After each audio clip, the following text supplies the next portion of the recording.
Relato 1.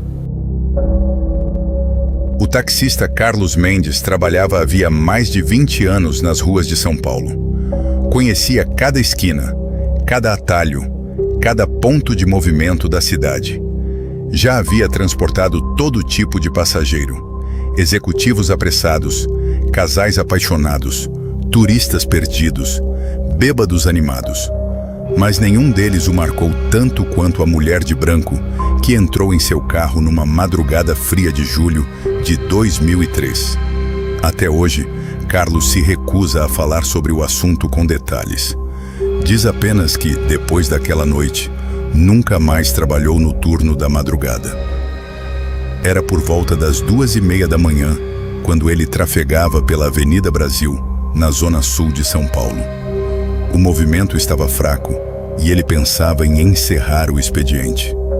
Foi quando viu uma mulher parada no ponto de ônibus, acenando discretamente. Ela usava um vestido branco longo que parecia brilhar sob a luz amarelada do poste. Seus cabelos escuros caíam sobre os ombros e seu rosto estava parcialmente encoberto por uma mecha. Carlos parou o carro. A mulher abriu a porta traseira e entrou sem dizer uma palavra. "Boa noite. Para onde a senhora vai?" perguntou ele, olhando pelo retrovisor. A mulher permaneceu em silêncio por alguns segundos. Depois, com uma voz baixa e suave, respondeu: "Rua dos Pinheiros, número 47, por favor." Carlos estranhou o tom. Era uma voz distante, como se viesse de muito longe. Ele ajustou o retrovisor e partiu. Durante o trajeto, tentou puxar conversa algumas vezes, mas a passageira não respondia. Apenas olhava pela janela, imóvel, como uma estátua. Quando se aproximaram do bairro dos Pinheiros, Carlos percebeu que a rua era estranhamente escura. As luzes dos postes estavam apagadas e as casas pareciam vazias. Ele comentou com a passageira que o local parecia deserto, mas ela não respondeu. Ao chegar ao número 47, ele parou o carro em frente a um casarão antigo, coberto de trepadeiras e com as janelas fechadas. "Aqui está", disse ele. A mulher então se inclinou para a frente e tocou o ombro de Carlos. O toque era gelado. "O senhor tem troco para 100?" perguntou ela. Carlos abriu a carteira e procurou. Quando se virou para entregar o troco, o banco de trás estava vazio. Ele olhou para fora. A rua estava deserta. A porta do carro continuava fechada. Ele desceu do veículo, deu a volta, abriu a porta traseira. Nada. A mulher simplesmente desapareceu. Carlos sentiu um arrepio que percorreu seu corpo inteiro.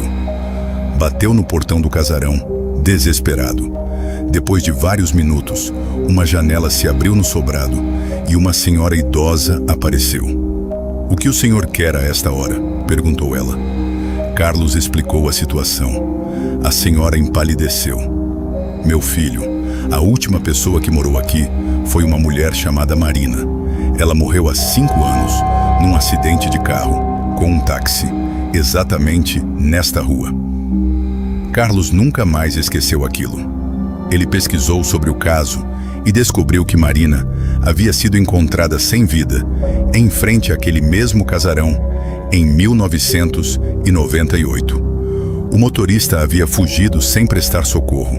Desde então, juravam que Marina continuava aparecendo para taxistas na Avenida Brasil, pedindo para ser levada de volta para casa. Sempre no mesmo horário, sempre com o mesmo pedido, sempre desaparecendo antes que alguém pudesse ajudá-la. O relato de Carlos se espalhou entre os taxistas de São Paulo. Muitos outros profissionais afirmaram ter vivido experiências semelhantes. Um deles, um senhor chamado Valdir, contou que pegou uma mulher de branco na mesma região e que, ao chegar ao destino, encontrou apenas um bilhete no banco de trás, com uma única palavra: "Obrigada." Valdir nunca mais fez ponto na Avenida Brasil à noite. Hoje a lenda da mulher do táxi é uma das mais conhecidas entre os motoristas paulistanos. Alguns dizem que se trata de uma alma penada que busca a justiça que nunca teve. Outros acreditam que é apenas uma lenda urbana, criada para assustar os novatos. Mas Carlos Mendes sabe o que viu, sabe o que sentiu e sabe que naquela noite ele não transportou uma mulher viva. Carlos Mendes nunca mais pegou passageiros naquela região à noite. Guardou o táxi na garagem e passou a trabalhar apenas durante o dia, com medo da mulher de branco. Mas o medo não o abandonou. Mesmo anos depois, ele jura que, em algumas noites, quando está sozinho em casa, ouve o som de uma porta de carro se fechando.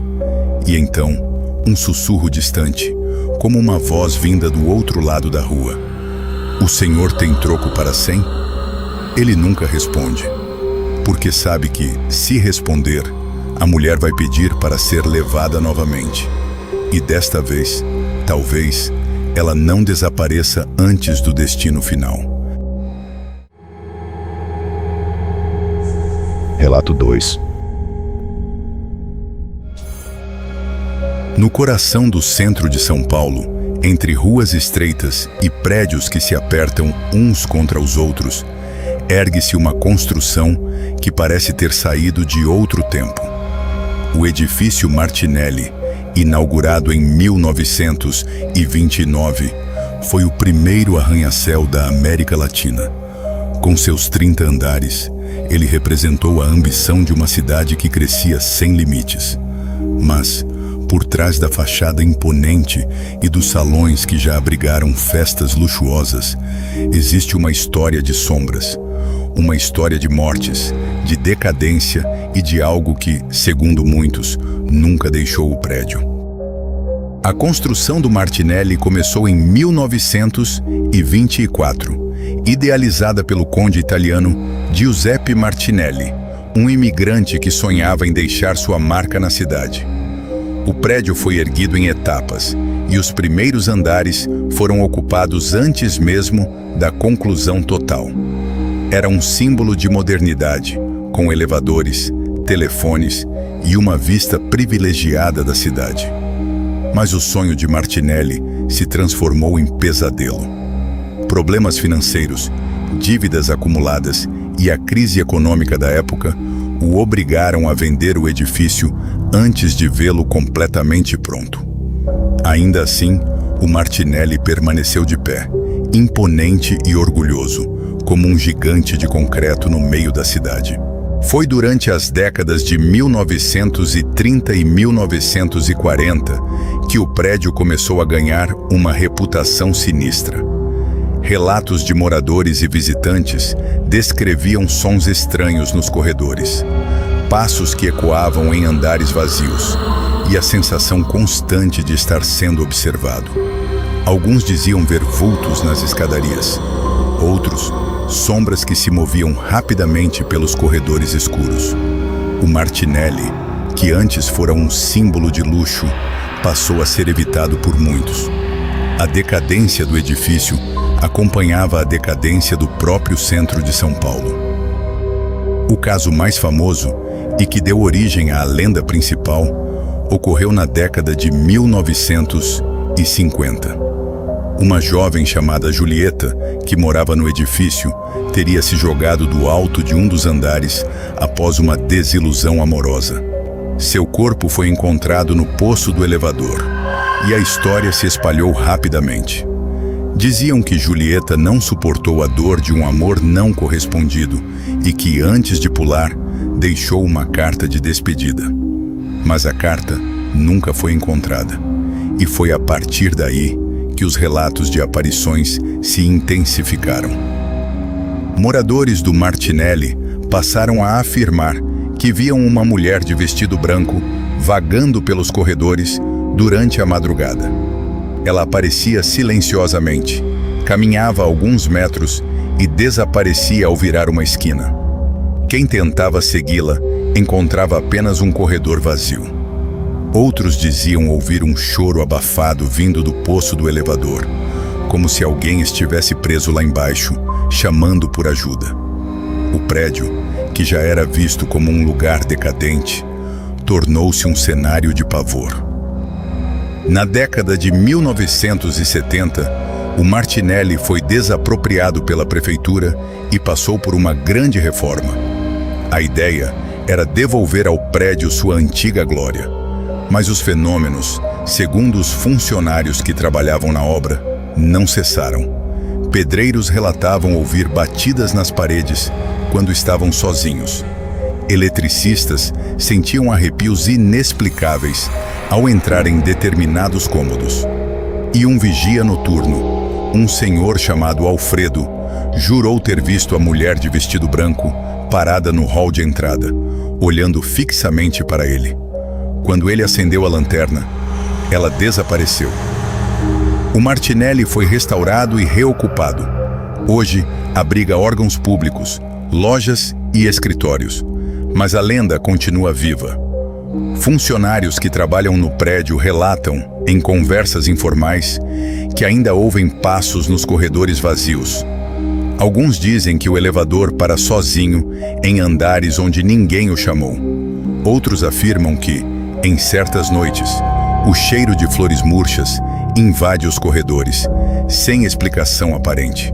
E há aqueles que, ao olhar para o alto do prédio, juram ver uma silhueta branca na janela de um dos andares superiores.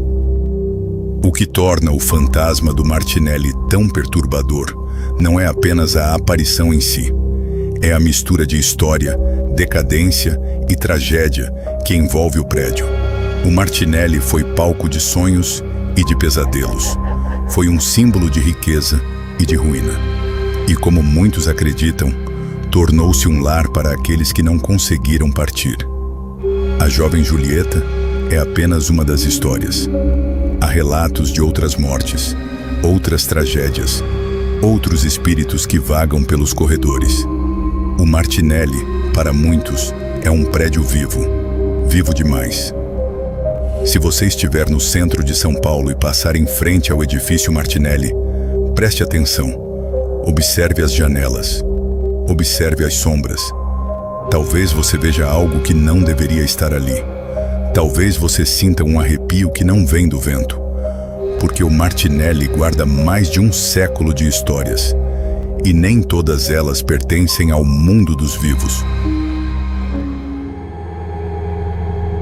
Relato 3. O cemitério do Bonfim, localizado na região noroeste de Belo Horizonte, é o mais antigo da capital mineira.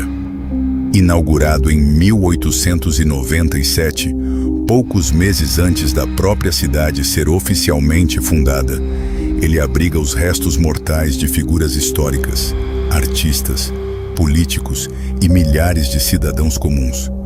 Suas alamedas arborizadas, seus mausoléus de mármore e suas esculturas envelhecidas pelo tempo formam um cenário de beleza melancólica. Mas é durante a noite, quando os portões se fecham e o silêncio toma conta do lugar, que o Bonfim revela sua face mais sombria. Uma face que assombra os moradores da região desde o início do século XX. A lenda começa com uma jovem. Seu nome verdadeiro se perdeu no tempo, mas os relatos mais antigos a descrevem como uma moça de cabelos longos e escuros, que usava sempre um vestido claro. Ela morava nos arredores do cemitério e costumava visitar o túmulo de sua mãe todos os dias ao cair da tarde. Levava flores, sentava-se em um banco de pedra próximo à sepultura e permanecia ali por horas, em silêncio, como se conversasse com alguém que ninguém mais podia ver. Os coveiros já estavam acostumados com sua presença e a cumprimentavam com respeito. Era uma figura triste, mas inofensiva. Ninguém sabe ao certo o que aconteceu com a jovem. Alguns dizem que ela adoeceu e faleceu em poucos dias. Outros afirmam que ela foi encontrada morta sobre o túmulo da mãe, como se tivesse ido dormir e nunca mais acordado. Há ainda uma terceira versão, mais perturbadora, que circula entre os moradores mais antigos, a de que a jovem teria tirado a própria vida, incapaz de suportar a solidão após a perda da mãe. O corpo foi enterrado ao lado da sepultura que ela tanto visitava. E foi a partir daí que os relatos começaram. Os primeiros avistamentos datam da década de 1920.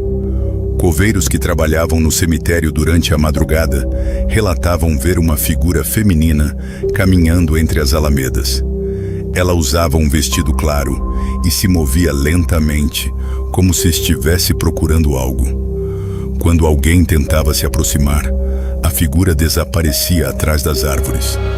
No início, os relatos foram tratados como superstição, mas com o passar dos anos, o número de testemunhas cresceu e a descrição era sempre a mesma. Uma moça jovem, de vestido claro, cabelos longos e um andar silencioso.